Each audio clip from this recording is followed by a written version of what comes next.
the work that you do, and then you've got a responsibility to put it, pay your taxes, pay for the roads.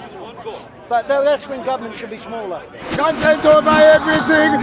I was hearing a criticism of the MGTOW philosophy, and basically they were saying how it's a nihilist way of thinking.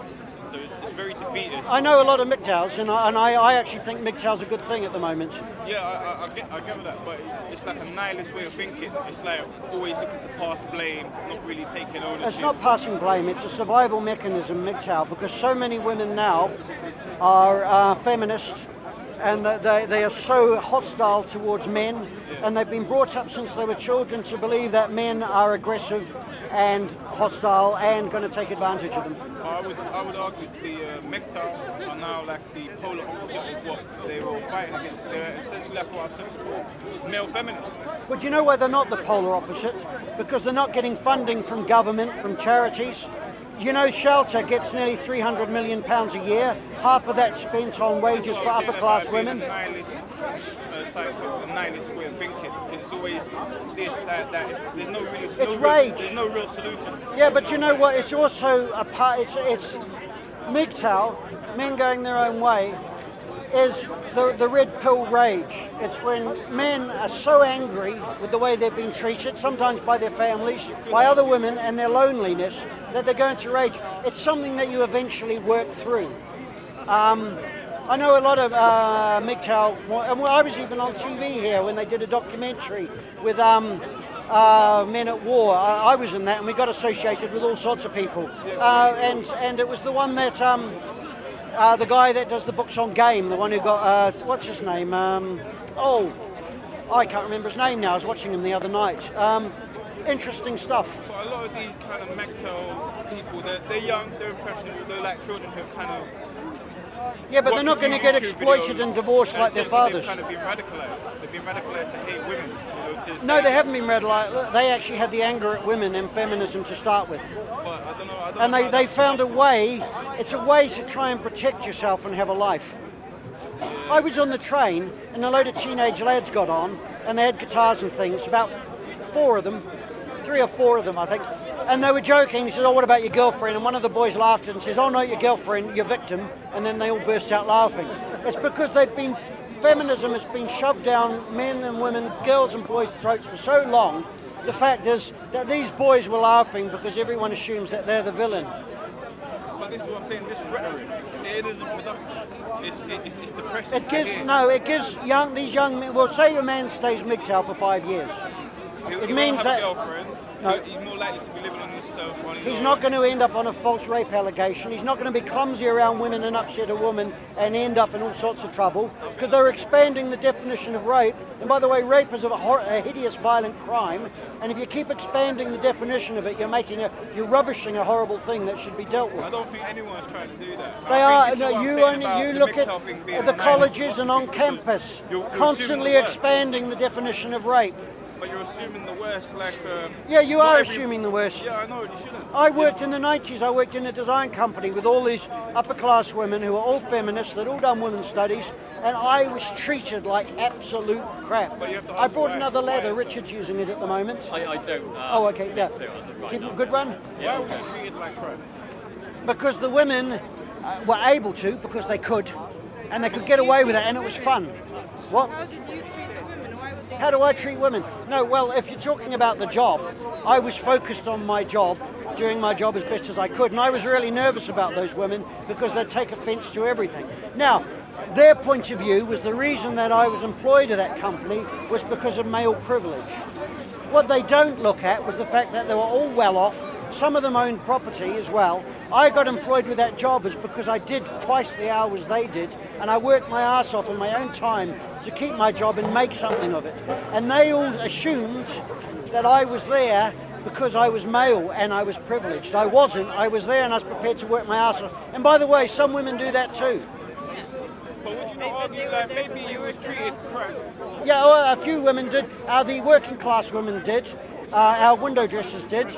And they were paid more than me, and they should have been with the work they did. But we had other women who were upper middle class women who were indoctrinated with feminism, who were fighting their war against the patriarchy and male oppression, who made my life a living hell. And I wouldn't say boo to a goose in those days. I was in my 20s, and I had the quality of my life and my career ruined by a load of these bitches who would come from bloody pampered backgrounds. They expected to be treated like queens.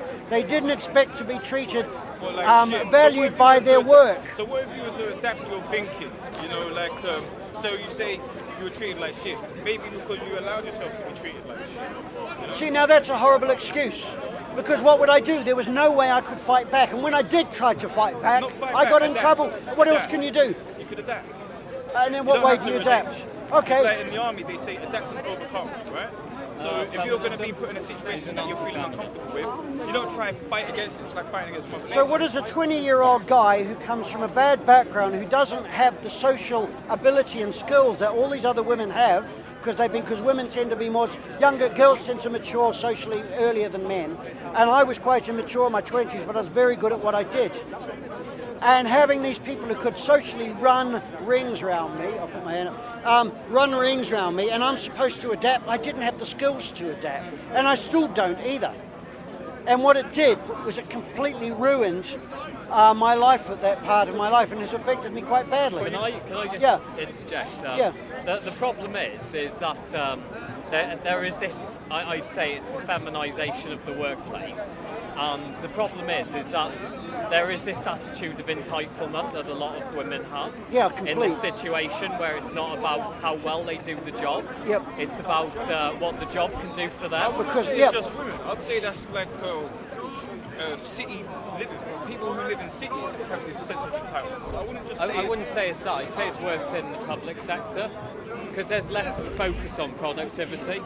Yeah, but you want to just try and put it down to women. I would say people who live in a city feel their privilege. Like I would say you can get working class women who don't behave like that, who get on with it, and you can get middle class business women who work bloody hard. But then you get other women who see, with me, I was there for the job.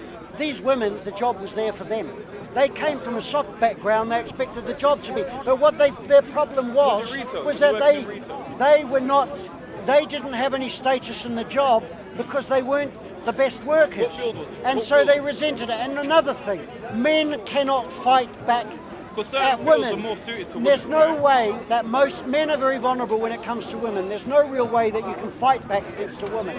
Most women can run rings around a man. What field was it you was working in? Oh, design. I was a model maker. Okay, so would you say that's kind of a predominantly female-oriented sector? No. What made it female was that we did work, and there was a lot of window dressers, Right. and that the boss. Were they gay? No, the women. No, the men in that field. There's a lot of. Yeah, there were a few gay guys. homosexuals in Yep. there as well, yeah? And but the thing was, there was a big difference between, because it's a bit like horticulture. A lot of people want to go into you put yourself horticulture. in No, a- listen, in a- it's in no. a- No, I went into an environment. It's something I'm really good at. I've always been good at making things, and I got the opportunity, and I shook it with both hands. Not to saying I was aggressive in the workplace, but I shook the opportunity and worked as hard as I could, and made it my whole life. See, the difference was that job was my whole life. A lot of the women, the job was not their whole life. They're socialising and they're finding a partner, or all the rest of it, or going clubbing was their life. So in that respect, they couldn't compete. So they'd say, oh, well, it was my fault because no, it was their choice. Men cannot fight back against women, and it's not our nature to.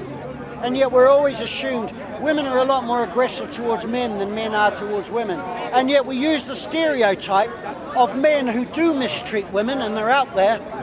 And a lot of those men didn't have male role models, and in a way they're behaving more in a toxic female way and in a toxic male way. I've met men who just embarrass me. And there's a difference. Well, I would argue, basically, you open yourself up to abuse, or once you put yourself in that environment, you've kind of made yourself fair game to be No, attacked. absolute garbage. I was in the workplace. When you're in the workplace, you're meant to have protection. You're meant to be able to get on with your job within reason. And if you behave yourself and Do do you the not best have you can. protection in the No, workplace? what if you said to a woman, You're not well, sure your employer if he does something. and I did, and he couldn't do anything. And the top man who worked for one of the biggest toy companies says you can't do anything if you're a guy, and he was right. If you have a woman declare war on you because she's jealous, a lot of it came down to jealousy. Because I wasn't the social status of these women, because they come from backgrounds, they used to ride ponies and all that as kiddies, went to really good schools. I didn't. They assumed I was lower than them. But in that environment, because I was good at my job, my status was quite high. And I didn't use it against people. If anything, I let myself be run over. Because I didn't want to You be allowed that. it to happen. No, I couldn't. You Not allowed it to because if I was actually showed any authority, they would all gang up on me even more. And this is the thing. See, you're trying to say, well, I've had people say, oh, you should take responsibility. You can take responsibility for some things. I just not like to everything. add that guys who work in construction won't understand this, but I work on mental health nurse, and I completely get what he's talking about. When you get an industry that is feminized, unfortunately what we're seeing now is that there is this kind of hive mentality that creeps in, and a lot of guys are just ostracized from that, and a lot of the standard male characteristics are demonized, and that is done, I'd say, a lot of the time by the feminist movement that just demonizes those So you're a mental health characteristics. nurse, so you must see like an exponential rise in people coming forth saying I've got some sort of mental illness, right? How long have you been in the profession? 6 years. But 6 years. Yeah, there's a lot of people with. And have you seen like a steady increase of people claiming to be mentally ill? I mean, we just see the wards, and they're pretty Okay, full. guys, I'm not going to let you Oh, take you're over. gonna- Yeah, sorry. Yeah, just But just what so I you was get getting at back. is about consent and how mental illness is tied into this. It's like Well, no, it's not. It's I'm not. not talking That's- about that. no, that wasn't the point. One of the other things is that when you're the only guy in a female environment at work, is a lot of women have a lot of fun picking on other people. And I know this because I worked with adults with autism. And most people don't know this, but women who are Asperger's or high-functioning autistic tend to get along more with men. They got more of a male-type brain, and they get picked on viciously by women. They do. Because I've talked to these women, and a lot of them. Pardon? I'm one of those women. I Yeah. get along mostly with men. I've never been picked on by other women. Well, that's because your social ability is probably higher than a lot of the women I knew. You don't look like you're suffering extreme sensitivity issues. You may have some, but I know women who do, and they stand out because of it, and I know men who do. I have autism in my family, and I have traits of it. When I was younger, I was very autistic in a lot of ways as a kid, but I got past that, a lot of things. But the thing is, and I had a woman who was a top professor, a professor in the National Autistic Association. I can't remember what it's called.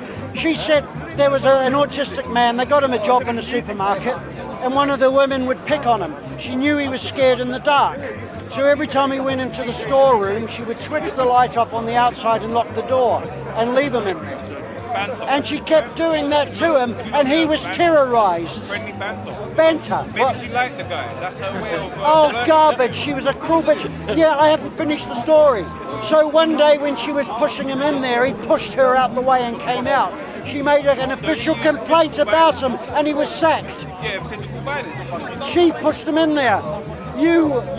Now I've come to the point where I understand you. You keep making excuses for women's negative behaviour. You are making excuses. Now, if a man did that to a woman who was any woman, I would say that guy was a bastard.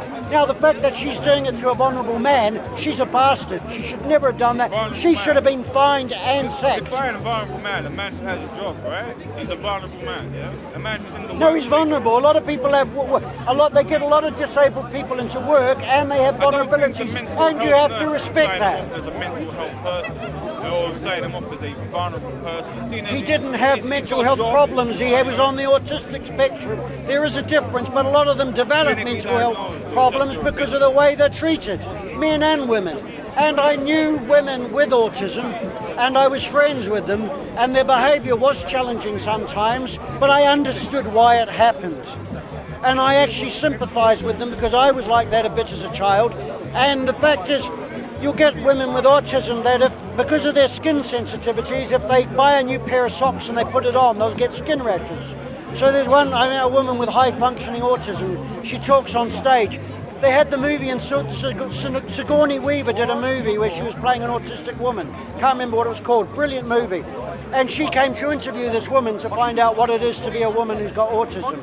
Now this woman has to wash clothes quite a few times, otherwise they'll give her skin rashes. And a lot of women with autism might wear long socks and maybe a short dress because they get overheated. Now, because of the way they look, other women tease the hell out of them. And when I was in the design company, I went over to one of the big companies to do colour copying back in the 90s. And all these women were going around with high heels and all done up, and they were so mean to each other. I've worked in gangs of men. Men will tease each other, and there is not, unless it's a really bad and violent environment, there isn't that kind of casual malice towards others. And in there, it reminds me, if anyone knows about chickens and the pecking order, women can often have a hideous pecking order of cruelty, and men often end up at the bottom of it. Is unfair, right? It is not unfair. It is not unfair. It is not unfair because I can as much as say that men behave badly in different ways. No, I'm not. You're being incredibly unfair and completely unsympathetic and rather callous towards suffering a lot of people get. Now, a man who's a high status male, who's got a lot of confidence, women are his best allies because they protect him. This is the biological element. I think that there's a biological element that the weaker males, the women push out, and women will do that in their families. So what do you propose we do for these fragile men? What do we put a caring arm about them? Well, see, there's a cynicism, and I love your cynicism. How does a man end up being a vulnerable person? Well, often a man, he may be a man who's done reasonably well, he works, he's providing for his wife and children, then suddenly she divorces him. He loses everything. He has to provide for the children. She may decide that she doesn't want him to see the children anymore, so she makes a false allegation against him, and he ends up the fact that the world's turned on its head, and he can't believe that the courts would go along with this, and he's punished. He doesn't see his children, who he needs to see as much as she does.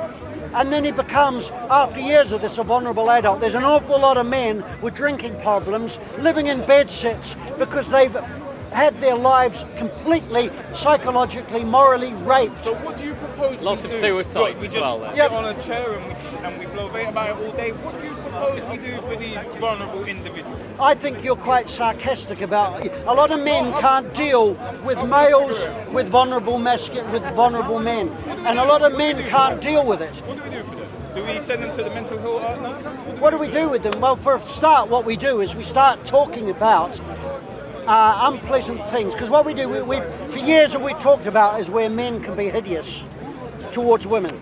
Okay, now that's been talked to the point where it's got ridiculous, where every man's considered a hideous man. Now, what we need to do is start talking about where women can destroy men. Come take over everything from your belly. Come, man, say it straight. Man, don't listen to BBC. Man, don't listen to ITV. This week. Listen. He said, interestingly enough, in my opinion, he said that socialism and communism are the biggest threats, and they must never be allowed to happen in the United States of America. He said it can never happen in America, and which ties into that. What is the threat?